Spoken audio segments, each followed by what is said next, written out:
This Greeting meeting is again, being everyone, recorded. and welcome to another episode of OSI Today, the podcast featuring news and views from around the Office of Special Investigations. I'm Wayne Amon from OSI Public Affairs, and in this edition, we continue our very special series, My OSI Journey, which showcases the diversity and inclusion of our command-wide members. And today, I'm very pleased to be joined by the Director for Organizational Development, Mr. Kenneth Sallinger.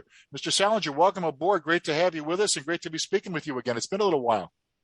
It has been a little while, my friend, and thank you so much for this invitation, and I'm very honored to be here. Thank you.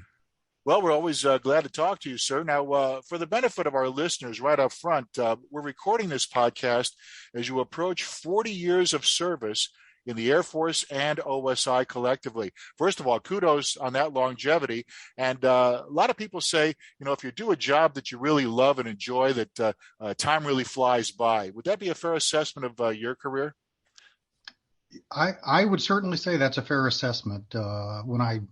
When I hear the number 40 years, and even from some of my colleagues over the years, and I think about that, just the decades of what they have either been through or experienced, I really just, my mind is just like, wow, that's a long time. However, in my mind, it really does seem like yesterday that I began my path in the Air Force active duty and OSI and where I'm at now. Right. Now, in checking your bio, and like many people within the OSI command, you didn't begin in OSI to start your blue suiter career, if you will. You began in another career field. Can you kind of bring our listeners up to speed as to how that came about? Yes, of course. I initially joined the Air Force. I signed on the dotted line anyway when I was 17 years old, and I grew up in a military family. And I knew that I wanted to do something. At 17, I wasn't quite sure what I wanted to do, but from what I saw around me with my parents and traveling around a little bit, I did understand that I enjoyed what I saw, that there was opportunities out there. And so I joined when I was 17, came in when I was 18, actually on active duty. And then my first career field, which I'm very grateful for, I was an air crew life support specialist. And at the time, what that was is essentially a combination of performing maintenance on air crew aviation, survival equipment, and a portion of it was ejection seats, a portion of it was parachutes, a portion of it was, and the main part of it was survival kits. Right. And then also conducting continuity training for survival skills and interrogation resistance and those types of things. And so it was very diverse. And when I wasn't quite sure what it was going to be, but once I got there, and especially I was assigned to fighter squadrons, my first two squadrons in the Air Force, I was assigned to two different fighter squadrons. It was just an amazing time. And as I look back, very, very historical time as well for me. Now, if memory serves on your bio, sir, that happened pretty much in the early 80s. Is that correct?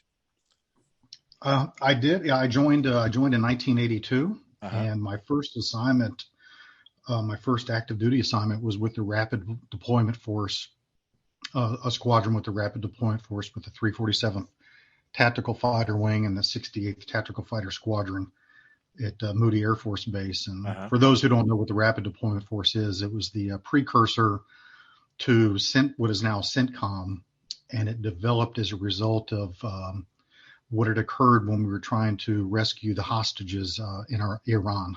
There was a need to bring together a combined force to rapidly deploy to meet those contingencies. Right. I would say, like any 17, 18-year-old at the time, you may not have an appreciation for what that was, but I certainly being there and being surrounded with the people that I was, a lot of Vietnam veterans, and doing that. And now as I look back, just what an incredible experience, especially when we talk about the level of diversity and inclusiveness needed in mission operations like that. Right, right. And then you just said, sir, a very historical time during the hostage situation at that time. Now, as the 80s progressed into the late 80s, that's when you switched gears to become interested in law enforcement and subsequently OSI. Now, how did that transition come about for you? It was a little bit of a windy road. It wasn't a direct path. After my first assignment to Moody Air Force Base, I then transitioned to Misawa, Japan, where the Air Force was taking over responsibilities, I guess, up at Misawa Air Base from the Navy, to provide a buffer to the threat from the Soviet Union at that time. And so I was with the 13th Tactical Fighter Squadron at Misawa, which was the first squadron to embed there. Right. And again, just another historical experience for me, and great opportunities. And so while there, though, I realized I was far enough into my Air Force career where I realized that, if I was going to continue with the Air Force, I wanted to explore something different. Sure. And I was really interested in aviation with flying, and I wanted to pursue that. So I was in the process of a cross-training package to be a sensor operator with Special Operations Command with gunships and helicopters. Right. And during a conversation with one of my squadron mates, it was a captain in our squadron who he was cross-training into OSI. He and I just happened to have a conversation, and he had said that he was cross-training into OSI, and I had little knowledge about OSI. I had a fundamental understanding, but I didn't really have a lot of knowledge. And so he said, "Hey, don't cut your path short. Why don't you go do an interview with the OSI, and it may pique your interest." And so I followed his advice and guidance, and I went over to the OSI detachment, set up a conversation, an interview. Right. And I really liked what I heard. I really liked what appealed to me was the ability to continue to make tangible differences on an everyday basis. Mm-hmm. And I felt that was a path for me to go. So it wasn't really born out of a desire to go down a law enforcement trail. Right. Or anything. It was really of, okay, what can I continue to do to serve and do something that's important? And so then they recruited me out of Misawa, and I was there at the det for quite some time, and then got on my OSI path. Right. Now, like many special agents, you began at the schoolhouse. In your case, when the schoolhouse, the Special Investigations Academy, was at Bowling Air Force Base in mm-hmm. D.C. at the time. How did your career transpire from that point? After you got your basic education, as far as being a special agent. Yeah, I PCS'd from Misawa, and I immediately went over to West Germany, to Hahn, West Germany at the time. And I was there for a few months and then went to the basic academy at Bowling. And so I was able to get settled down there and get acclimated to the detachment.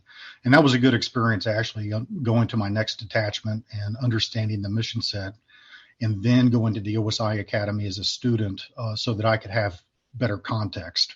Right. So I look back at that and go, okay, that was a good experience for me. And then especially coming off of Misawa. So I got to the academy, and it was just a great experience at Bowling. It was almost this larger than life experience for me, especially too when, we're conducting training operations in the major metropolitan area of Washington, D.C. And sure. And plus two with the environment at the time between the United States and the Eastern Bloc and Soviet Union and Western Bloc allies and NATO, all of those things just culminated into an incredible experience prior to going back to my unit at Hahn Air Base in West Germany. Right. Now, when you began your career, Mr. Sallinger, were there any specific challenges that you faced once you joined OSI, and how did you approach them to overcome them and to flourish as a special agent? Oh, that's a great question. I would say that the two primary challenges, as I look back, that I did have was the incredible fast-paced of the operations and operations tempo. And I don't think that that's anything new to our folks today. But it was just understanding how to better prioritize at a fast pace, and still working together as a team through all the difficulties. So that took me a little bit to acclimate, I think. And fortunately, we had a great unit with great people, and who I'm still friends with today. Oh my gosh!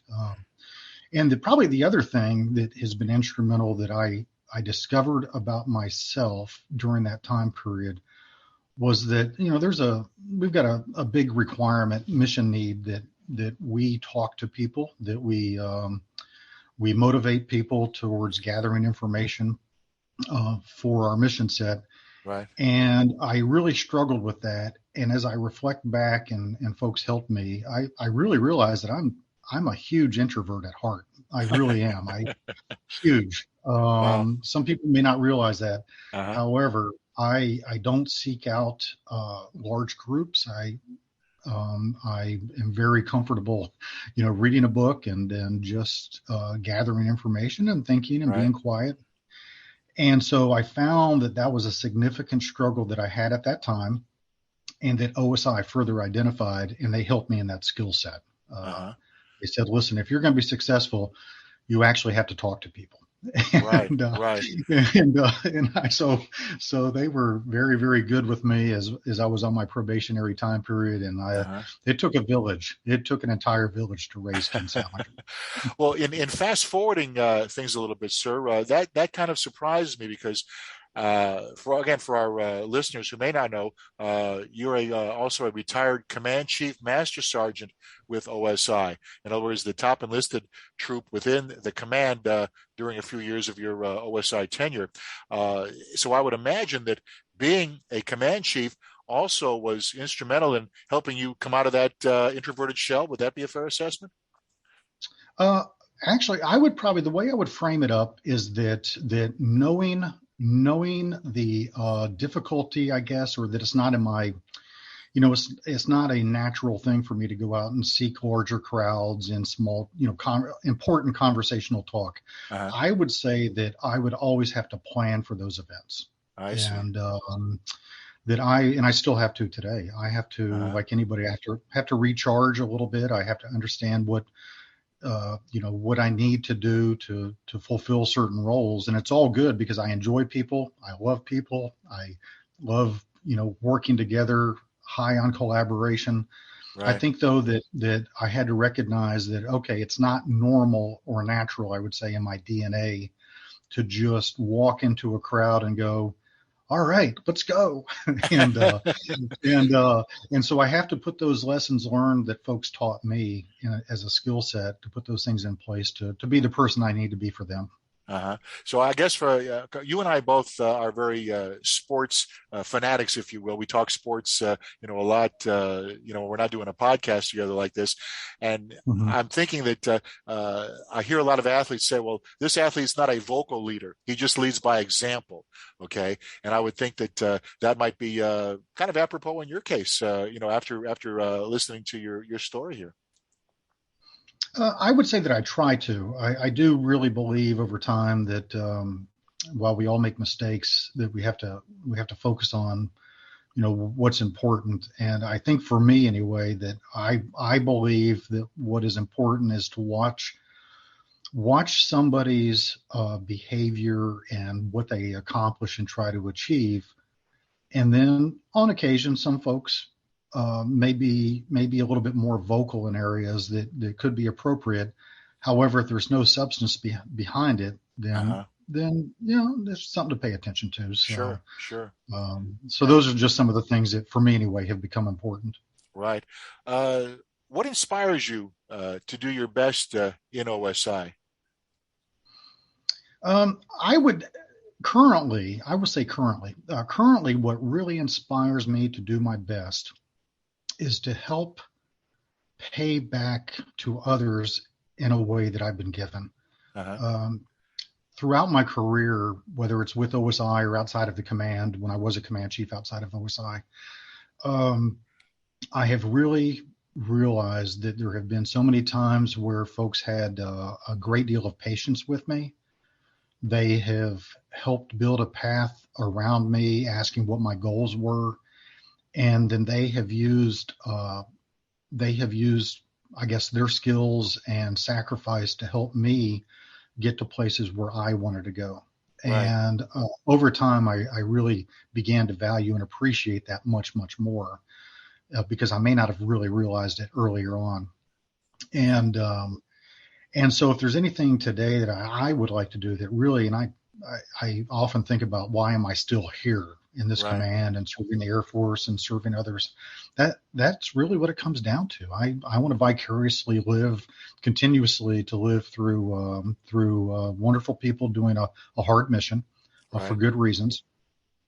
And then also, if there's anything I can do to at least help someone achieve goals that are important, that are crucial for them, then that's what motivates me. Right. And it probably answers my next question, sir. Is that the most gratifying part of your job with OSI? I would say it is. At this point, I would really say yes, that it is. There, on occasion, when General Bullard and I have a talk, and then if they need somebody to jump on an airplane with a backpack, then I'm like, okay, put me in. Right. However, and of course, General Bullard is the present commander of OSI for our novice listeners. Right. Yeah. And so I'll say, hey, put me in. And then my wife says, no, you've already been put in enough. Stop. Okay. But recognizing the realities that's not my role, then yeah, just being around this mission set and the people who perform it is very gratifying. Sure. Now, let's go back in time a little bit, if we can. If you could do it all over again, and I realize hindsight is 2020, is there anything that you would change about your OSI career? There may be moments of things that I wish I would have done differently at Okay. certain assignments, or maybe the way I led, or just kind of going, gosh, I wish I could have a do-over Right. on that particular situation. But generally speaking, I've had a very diverse and rewarding career. That just looking back at the opportunities that people helped me attain and do and work toward, it's been just very, very gratifying and diverse. Yeah. So there's nothing that I can at all point out that I would necessarily do different about my career. But I hope to continue it in diverse ways as well. Right. Well, that tees up my next question very nicely. And I know diversity and inclusion is an area that falls under your purview as Director of Organizational Development. Why, in your view, is diversity and inclusion so foundational to the success of OSI as a command? Well, I think it's the bedrock that in terms of thinking and even about the name itself, diversity, and as Miss Dixon, who just for the Jackie listeners, Dixon, right? Yeah. For Jackie Dixon, just for the listeners too who may not be aware, originally as Colonel Stabler, the former OSI commander, and General Bullard, who was the former vice commander at the time, said, we need to stand up a better focused path on how we make sure we're as diverse and plus, as Ms. Dixon says, diversity plus inclusion, right, as possible.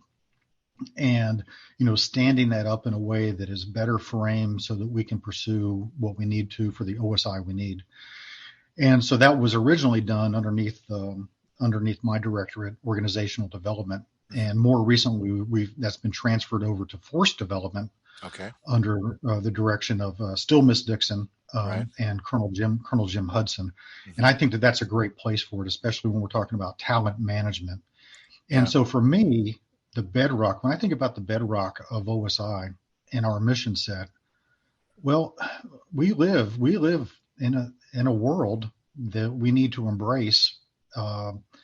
And if there's one thing that my dad and my mom always taught me is that what can we do to surround ourselves with people who are different than the way we think, Right. different than the way we were raised, come from different thoughts, and surround yourself so we're not living in a funnel, in a stovepipe, or an echo chamber. Right. And Right. and so for OSI, that is just so crucial, especially with the mission set and with the small teams that we operate in. And so that, and so I enjoy, that's what I think about my military and now civil service career. Mm-hmm.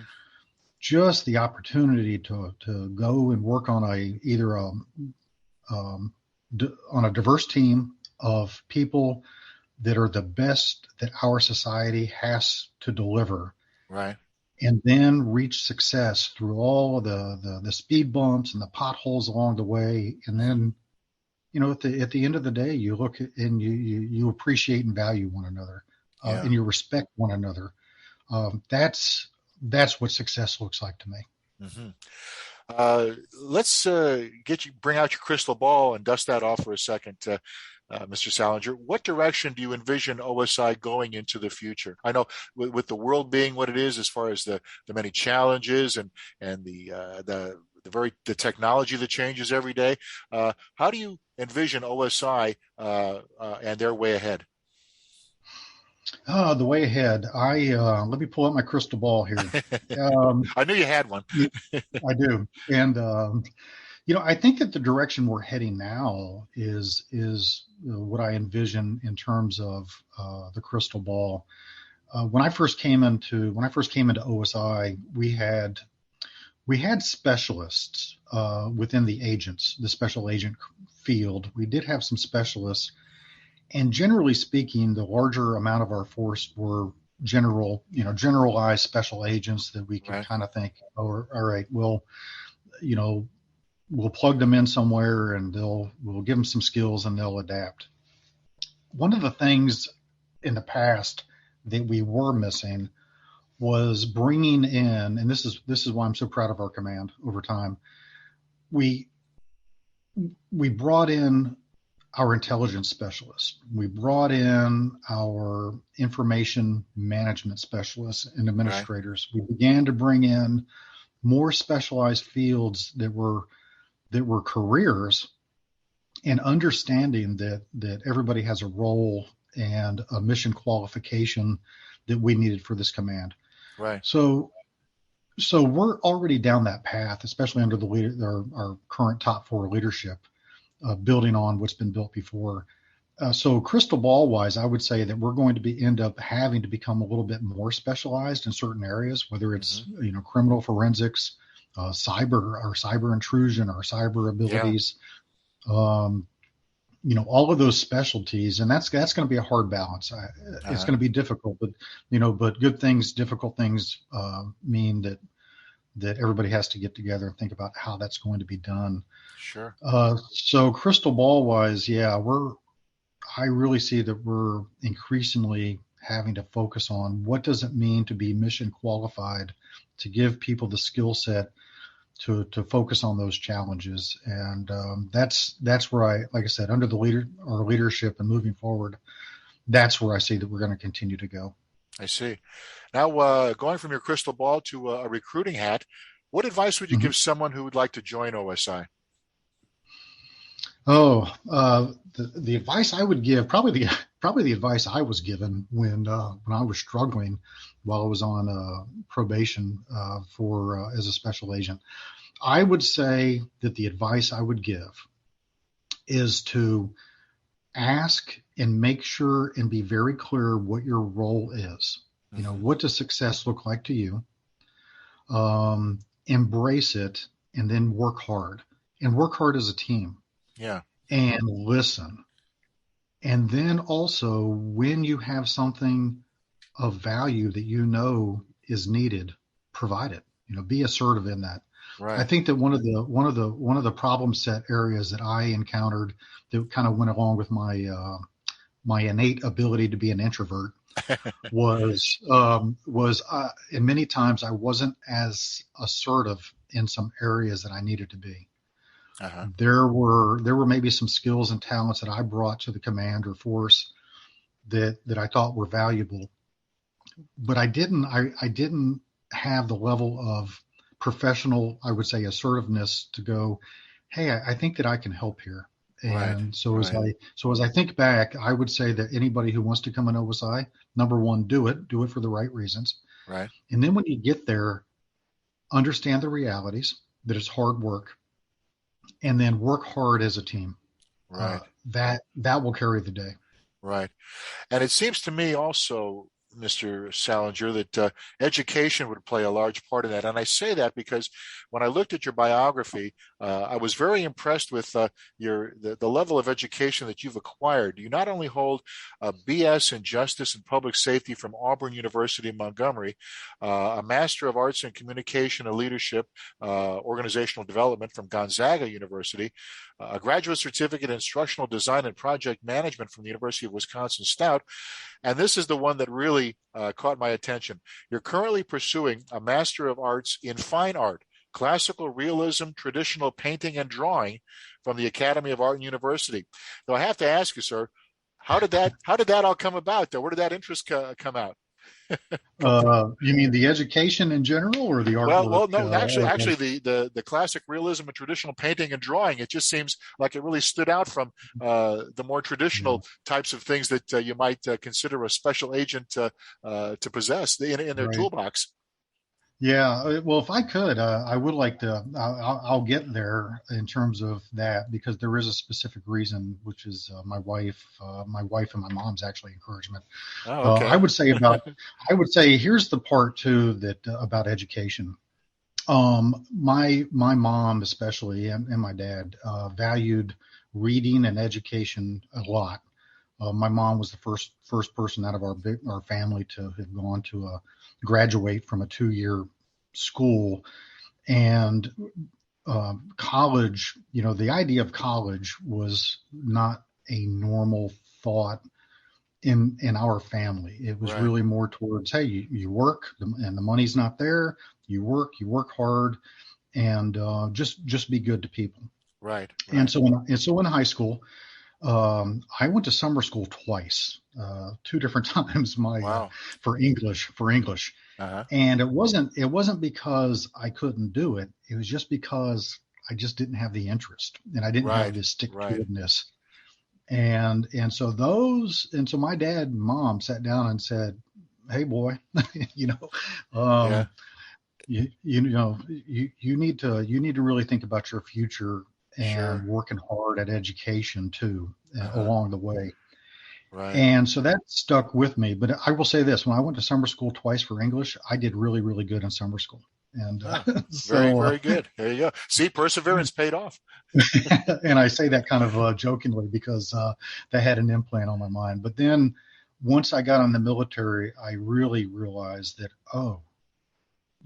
to be successful at whatever skill set, whether it was survival training or whatever, you had to know what you were doing.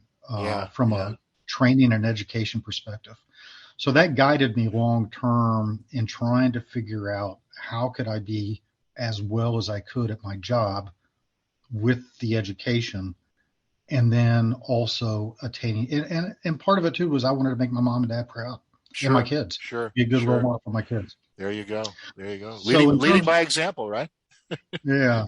So in terms of the art, my wife, who's wonderful, her name's Aletha. At a certain point when I was coming off of active duty, she pointed out a very good observation. She had observed that both the military and the OSI had essentially become my identity. Uh-huh. That I was coming up on some form of transition. And she said, she was like, dude, you got to figure out what you want to do for you and for us long term. Yeah. So what outside of your doing, what is it you're doing in the military and for the OSI and for us, would you like to pursue? And so my mom was an artist. I didn't do that growing up, but the influence was there. And I said, well, I kind of like this. Yeah. And so when we came here to Quantico in Fredericksburg, Virginia, she hooked me up with a local artist that was very good. And he began teaching me how to do artwork. And then I got to a point where I really enjoyed it. And I realized there's life out there outside of what we do with our work and, Right. in other Right. areas. And we got to pursue what's important to us. Sure. And I got to a degree where I built a portfolio and applied for Master of Fine Arts and got accepted. Wow. And long term, that's what I'd like to pursue. Outstanding. And see, you never know what little nuggets you're going to discover when we do a personality podcast like this. Mr. Sallinger, before we wrap things up, is there anything else that you'd like to add? Well, I think that the big thing that I would like to add, especially for anybody who's beginning their careers and wanting to pursue what they enjoy and doing it for all the right reasons. Don't lose yourself. And it goes back to what I was talking about in terms of the art program and things like that. Keep focused on what you want in terms of what's important for you and whoever's important to you. Don't lose them along the way. Uh-huh. And because along the way, as people say, if you've had a great career and then you're done and you look around and all the important people in your life aren't there, how successful was it? Right. So I would like to say, and I've got a coffee cup here in front of me that says this. It's the one word, grateful. Just be grateful. Being grateful to be here and being grateful for what you do in a very, very tough environment. And sure. And so that is essentially it. So I would like to tell everybody, hey, thank you for allowing me to be on this road, and I'm grateful for you. Very well said. Our guest has been the Director of Organizational Development, Mr. Ken Sallinger. Sir, thanks again for taking the time to be with us. It was great to share a few minutes with you again. Well, thank you so much, and have a fantastic day. And thanks to all of you listening for tuning in. For OSI Today, my OSI Journey, I'm Wayne Amon saying so long for now.